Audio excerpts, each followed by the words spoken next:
Paz do Senhor, irmãos, é um prazer novamente estar com todos hoje aqui. Por certo, estamos todos com saudades uns dos outros, mas nós temos que seguir em frente, manter a nossa quarentena e espero que em breve a gente possa nos rever novamente, né? Eu espero que você esteja bem, espero que você e a sua família estejam bem e vamos seguir em frente com mais um estudo aqui sobre os 10 mandamentos. Muito bem, nós vamos abordar agora o 7º mandamento. É também um texto bastante conhecido, bastante objetivo, que está no capítulo 20 de Êxodo, no verso 14, que diz o seguinte: não adulterarás, não adulterarás, que é a mesma na repetição, a mesma norma que está na repetição lá de Deuteronômio capítulo 5, verso 18, não é? Muito bem, ainda seguindo aquele costume que nós vemos adotando, de sempre identificar qual é o valor, qual é o princípio que está por trás desta norma. Aqui no caso uma norma chamada negativa, ou seja, não adulterarás. Há a partícula não que define que trata-se de uma norma negativa. Muito bem. Voltando ainda mais um pouco, lembrando que os 10 mandamentos representam a lei moral de Deus, estabelecida por um Deus santo e que exige um determinado padrão de conduta do seu povo. Então nós vimos que todos esses mandamentos são normas de conduta, ou seja, a exigência de um Deus santo para que o seu povo tenha um determinado padrão de conduta. Dentre esses, o de hoje, o 7º mandamento, não adulterarás. Pois bem, qual o valor, qual o princípio que está por trás deste mandamento? É a santidade do matrimônio. A santidade do matrimônio. Nós não vamos falar sobre o casamento, sobre o matrimônio, como uma aula extensa. Nós vamos nos focar aqui na regra dos 10 mandamentos. Podemos no futuro trabalhar um texto aí mais longo, mais completo sobre o casamento, mas vamos focar basicamente em relação aqui ao 7º mandamento, ok? Muito bem. Veja que a família, não é, que se inicia a partir do matrimônio, é um fenômeno social que ele é encontrado em todas as culturas, em todas as civilizações. Não é? Curioso que duas instituições que são encontradas em qualquer cultura, seja ela qual for, é a religião e o matrimônio, e o casamento, ou seja, a união entre homem e mulher. Muito bem, para nós cristãos, e também para os judeus, que é evidente aqui no 7º mandamento, o matrimônio ele é uma instituição divina. Não é uma mera união entre homem e mulher. É uma instituição divina. Daí o seu caráter santo. Ou seja, não é um mero fenômeno social. Mas também ele é gravado pelo caráter de santidade, posto que trata-se de uma instituição divina, ok? Muito bem. É um ponto importante a gente observar que o adultério, aqui o texto diz não adulterarás, não é? O adultério é uma espécie de impureza sexual, não é? Então há outras espécies de impureza sexual e o adultério é uma delas, é uma dessas espécies, não é? Muito bem, vamos observar o porquê que o adultério é um pecado que ofende a moral estabelecida pelo Senhor. Porque o casamento, ele é algo que uma instituição, melhor colocando da melhor forma, é uma instituição que tem um caráter muito importante na Bíblia. Então o casamento não é uma mera, como eu já disse, não é uma mera união, mas ela tem a marca do Senhor como o Criador, não só da humanidade, não só do homem, mas também como Criador desta instituição. Não é? Muito bem, o casamento, ele é uma união do ponto de vista cristão, né? Não do ponto de vista meramente legal. Né? O casamento do ponto de vista cristão, ele é uma união íntima e verdadeira entre duas pessoas de sexos opostos que manifestam publicamente o desejo de viverem juntas. Basicamente é isso. Na visão cristã, o casamento é uma reunião íntima e verdadeira entre duas pessoas de sexos opostos que manifestam publicamente o desejo de viverem juntas. Há um ponto a ser observado aqui, não é? Que a perspectiva cristã do casamento, nos dias atuais, vem enfrentando diversos ataques. Não é?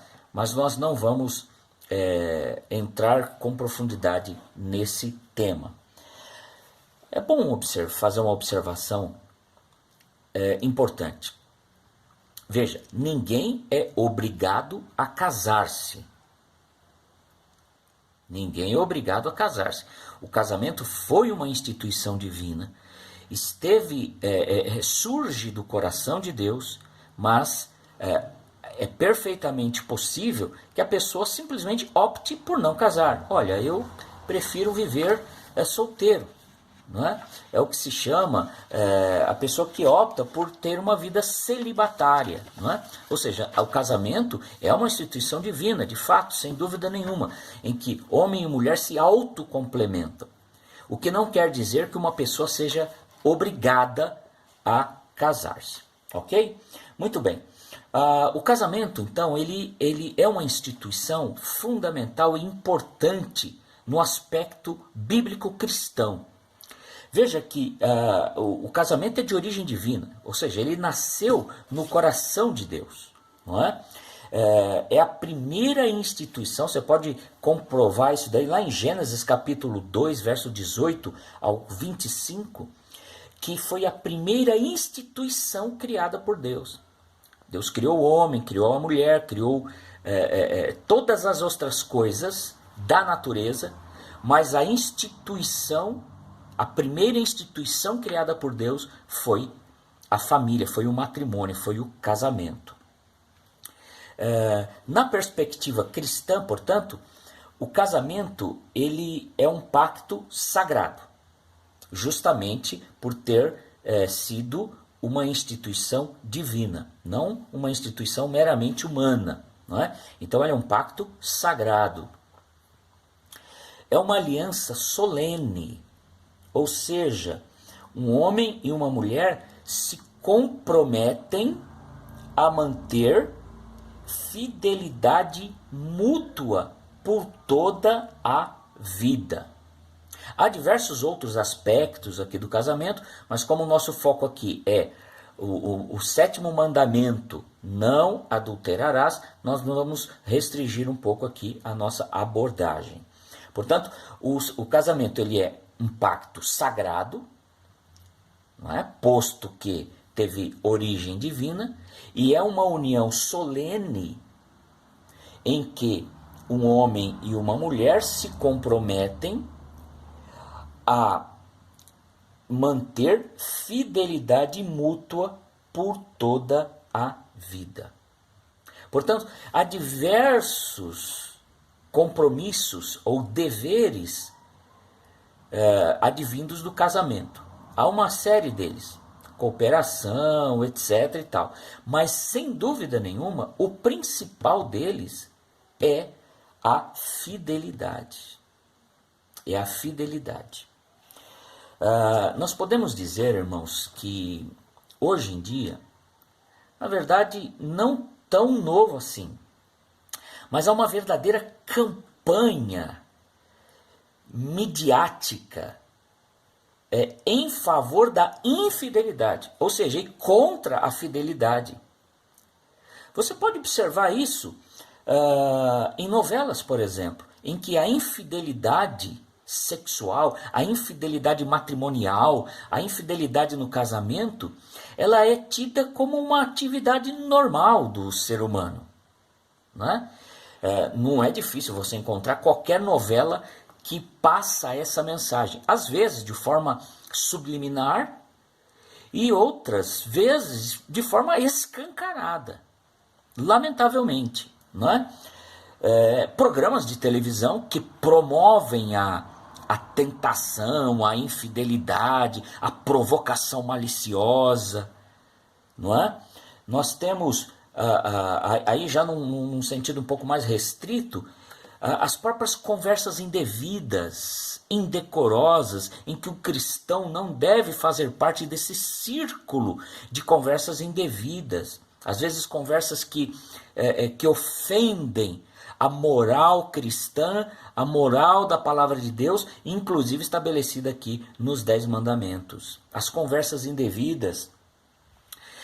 Eu cheguei a ver, recentemente inclusive, uma manchete em um jornal na internet que dizia o seguinte, que foi comprovado em um estudo que o homem é naturalmente infiel, faz parte da natureza.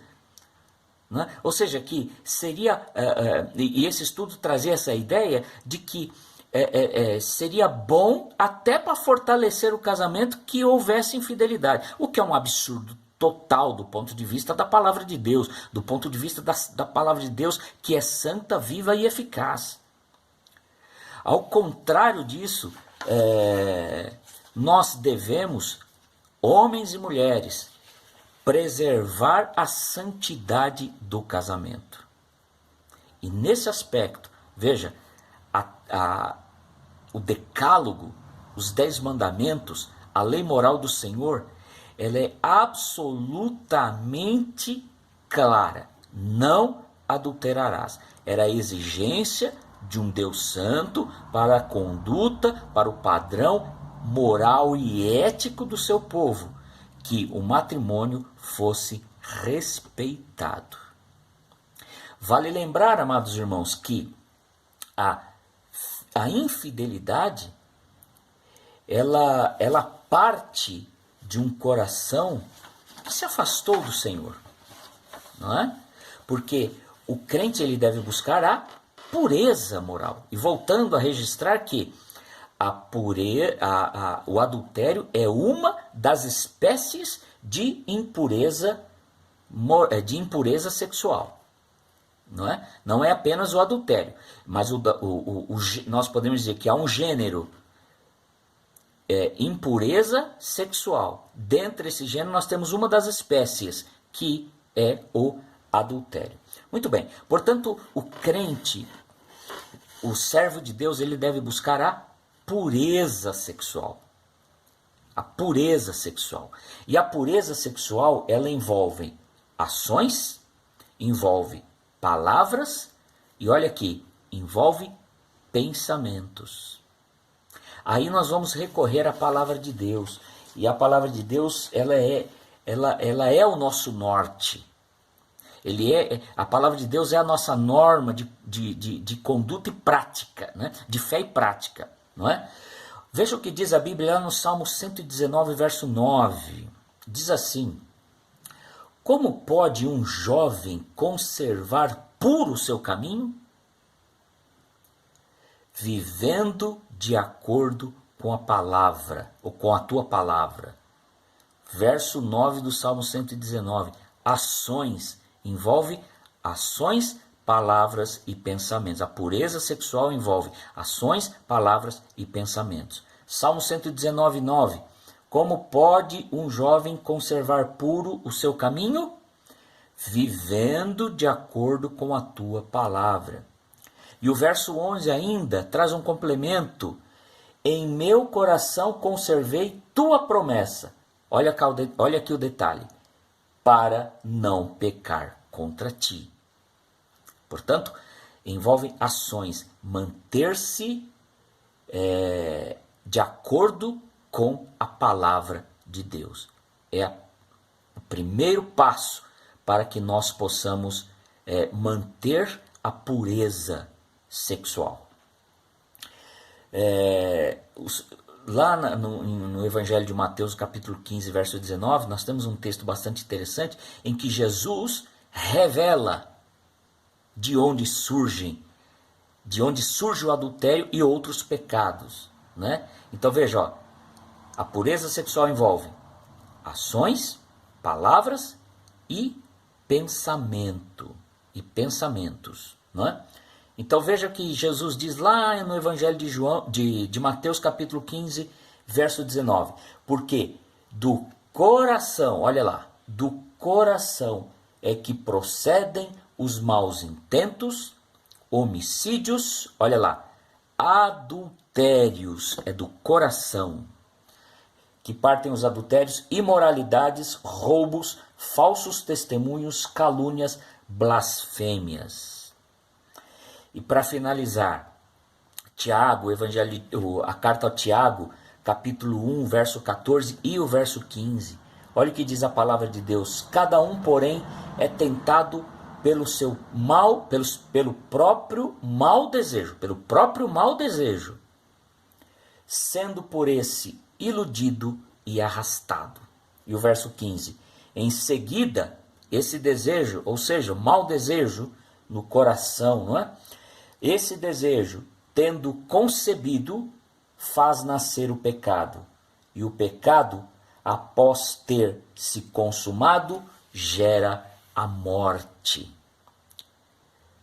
Veja, após uma situação de adultério, é muito comum nós vermos todas aquelas consequências ruins que traz para a família, para o esposo ou a esposa, para os filhos, para a sociedade, para a igreja.